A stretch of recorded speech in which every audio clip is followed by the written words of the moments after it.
ಮಧ್ಯಪ್ರದೇಶದ ಜಬಲ್ಪುರ್ನ ನರ್ಮದಾ ನದಿಯ ಭರ್ಗಿ ಡ್ಯಾಂನಲ್ಲಿ ನಡೆದ ಆ ಘಟನೆ ಒಂದು ಕುಟುಂಬದ ಔಟಿಂಗ್ ಅಲ್ಲ, ಅದು ಅನೇಕ ಜೀವಗಳ ಅಂತಿಮ ಪ್ರಯಾಣವಾಗಿಬಿಟ್ಟಿತು. ಗಾಳಿಯ ವೇಗ ಭಾರೀ ಬಲವಾಗಿ ಬೀಸಿ ಬೋಟನ್ನೇ ತಲೆ ಕೆಳಗಾಗಿಸಿತು.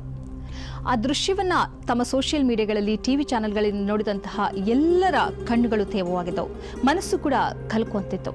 ಹೌದು, ಆ ದಿನ ನೀರು ಶಾಂತವಾಗಿ ಕಾಣಿಸ್ತಾ ಇತ್ತು. ಜನರು ನಗುತ್ತಾ ಫೋಟೋ ತೆಗೆಯುತ್ತಾ ಆ ಕ್ಷಣವನ್ನ ಆನಂದಿಸ್ತಿದ್ರು.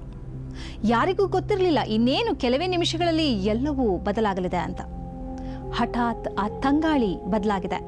ಸಾಧಾರಣ ಗಾಳಿಯಲ್ಲ, 60ರಿಂದ 70 ಕಿಲೋಮೀಟರ್ ವೇಗದಲ್ಲಿ ಬಿರುಗಾಳಿಯ ಹೊಡೆತ. ಅಲೆಗಳು ಎದ್ದವು, ಬೋಟ್ ನಡುಗತೊಡಗಿತು.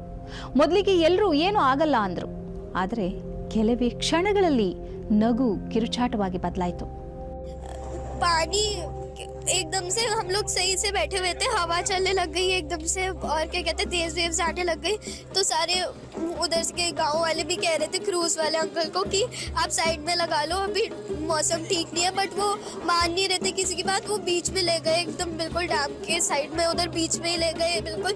और एकदम से तेज हवा चलने लग गई और बहुत तेज पानी आने लग गया. तो हम लोग है ना ऊपर वाली साइड से नीचे वाली साइड में आ गए क्रूज के. बहुत तेज की एकदम से बाढ़ आने लग गई और पानी भर गया क्रूज में, और पूरा पानी भर के पलट गई क्रूज. सिया ಲೈಫ್ ಜಾಕೆಟ್ ಎಲ್ಲಿದೆ, ಮಕ್ಕಳನ್ನ ಹಿಡಿದುಕೊಳ್ಳಿ, ಎಲ್ಲೆಡೆ ಗೊಂದಲ, ಚೀರಾಟ, ಆತಂಕ. ಬೋಟ್ನಲ್ಲಿ ಆರಂಭದಲ್ಲಿ ಜಾಕೆಟ್ ಕೊಡಲಿಲ್ಲ, ಅಪಾಯ ಬಂದಾಗ ಮಾತ್ರ ಕೊಟ್ರು ಅಂತ.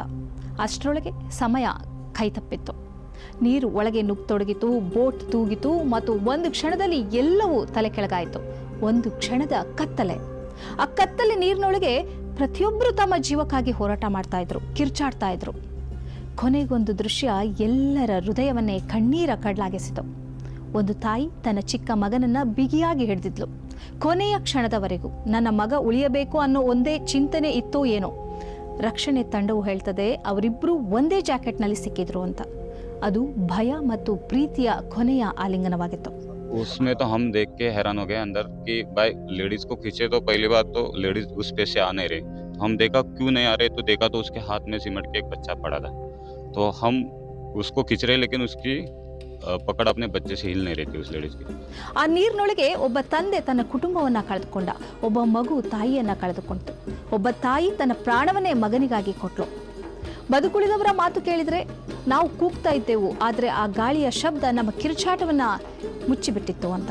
ಒಬ್ಬ 70 ವರ್ಷದ ವೃದ್ಧ 3 ಗಂಟೆಗಳ ಕಾಲ ಬೋಟ್ ಒಳಗೆ ಸಿಲುಕಿಕೊಂಡು, ಅದು ಕುತ್ತಿಗೆವರೆಗಿನ ನೀರಿನ ಸೆಳೆತದಲ್ಲಿ ಒಬ್ಬ ಜೀವಂತ ಇದ್ದೇನೆ ಅಂತ ಕೂಗ್ತಾ ಉಳಿದಿದ್ರು. ಆದರೆ ಎಲ್ಲರೂ ಅಷ್ಟು ಅದೃಷ್ಟಶಾಲಿಗಳಾಗಿರಲಿಲ್ಲ. ಈ ಘಟನೆ ನಮಗೇನು ಹೇಳುತ್ತೆ ಅಂದರೆ, ಪ್ರಕೃತಿಯ ಮುಂದೆ ನಾವು ಎಷ್ಟು ಚಿಕ್ಕವರು ಅಂತ, ಮತ್ತು ಒಂದು ಸಣ್ಣ ನಿರ್ಲಕ್ಷ್ಯ ಎಷ್ಟು ದೊಡ್ಡ ಬೆಲೆ ಕೇಳ್ತದೆ ಅಂತ. ಇದು ಕೇವಲ ಒಂದು ಸುದ್ದಿ ಅಲ್ಲ, ಇದು ನಗುತ್ತಾ ಹೋಗಿ ಕಣ್ಣೀರಾಗಿ ಮರಳಿದ ಕುಟುಂಬಗಳ ಕಥೆ. ಮತ್ತು ಆ ತಾಯಿ ಮಗನ ಆಲಿಂಗನ ಇಂದು ಎಂದಿಗೂ ಕೂಡ ನಮ್ಮ ಮನಸ್ಸನ್ನ ಬಿಟ್ಟು ಹೋಗೋದಿಲ್ಲ. ಈ ಕಾರ್ಯಕ್ರಮದ ಪ್ರಾಯೋಜಕರು Gadiyar group of companies, specialised in piling and shoring, engineering consultancy, fire fighting, steel structures, real estate. Office SIT Tower, Silicon Oasis, Dubai, UAE. ಸ್ನೇಹಿತರೆ, ನಿಮ್ಮ ಅದ್ಭುತ ಬೆಂಬಲದಿಂದ ಸನ್ಮಾರ್ಗ ನ್ಯೂಸ್ ಚಾನೆಲ್ ಈಗ 2 ಲಕ್ಷ ಸಬ್ಸ್ಕ್ರೈಬರ್ಗಳನ್ನು ದಾಟಿದೆ. ಇದು ನಮ್ಮ ಯಶಸ್ಸಲ್ಲ, ಇದು ನಿಮ್ಮ ಯಶಸ್ಸು. ನಮ್ಮ ಮುಂದಿನ ಗುರಿ 4 ಲಕ್ಷ. ಇದು ಕಷ್ಟವಲ್ಲ, ನೀವು ಮಾಡಬೇಕಾದದ್ದು ಸಿಂಪಲ್.